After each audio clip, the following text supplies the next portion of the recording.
mulai dari Bitcoin. Yes. Bitcoin ini kita lihat di harga sekarang itu di 109.320 ya.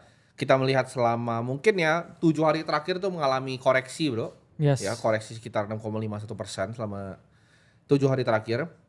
Ini bagaimana? Kita mungkin lihat dari Bitcoin dulu price actionnya bagaimana. Sedangkan kita lihat kan secara makro ya M2 money supply itu lagi dicetak bro. Ya. Lagi naik lagi. Jadi jumlah uang yang beredar itu lagi naik lagi.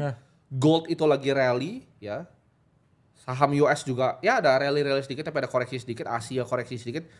Tapi kita lihat di sini Bitcoin terkoreksi ya. Selama 24 jam terakhir 2,19%. Kita boleh mungkin mulai dari price actionnya.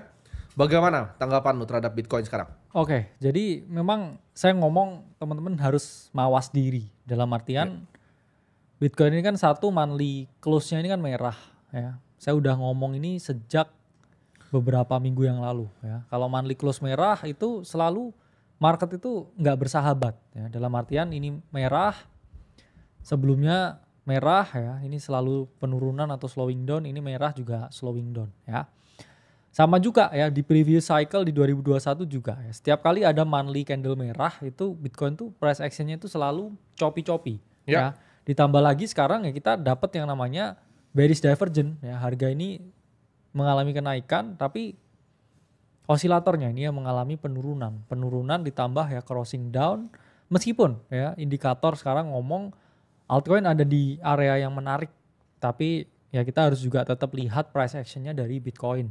Ya memang ada beberapa altcoin yang perform, kita ngomong dalam hitungan hari dengan naratif-naratif tertentu.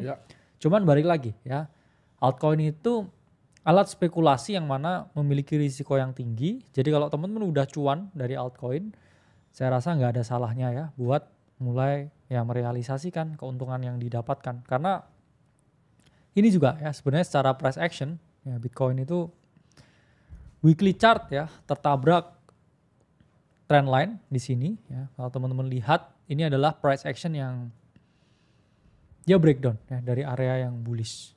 Dan memang the next potential support saya ngomong ya, secara objektif itu harusnya di angka 100.000 ya. Sekarang kalau kita ngomong fear and greed-nya itu udah fear tapi belum extreme fear. Ya, sekarang fear and greed kita ngomong ada di angka 32. Ya harusnya ya di oren ya ini ya. Di oren ya harusnya nyerempet dikit di merah baru dia bounce ya. Itulah mengapa saya tuh suka beli kalau udah extreme fear. Saya nggak mau beli ya ketika dia masih fear doang. Karena menurut saya dari perspektif risk to reward ya, ajaran Buffett kita juga ngomong itu ada margin of safety. Misalkan yang kita ngomong sekarang nih ya, misalkan area 100.000 ini under value ya. Sekarang misalkan ini kan juga support ya, ini misalkan fair value ya.